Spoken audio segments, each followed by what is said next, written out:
Yes, sir. Oo. Alam ko po yung penalties ng impeachment and the moment na nag-resign ako sa Department of Education, before ako nag-resign sa Department of Education, pinag-isipan ko na lahat yan.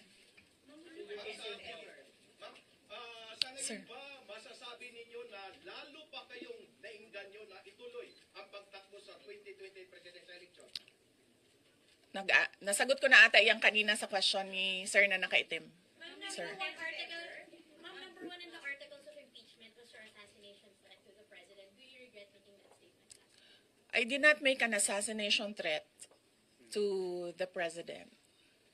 Sila lang nagsasabi niyan. Sila lang nagsasabi may assassination, sila nagsasabi may assassin, may gunman.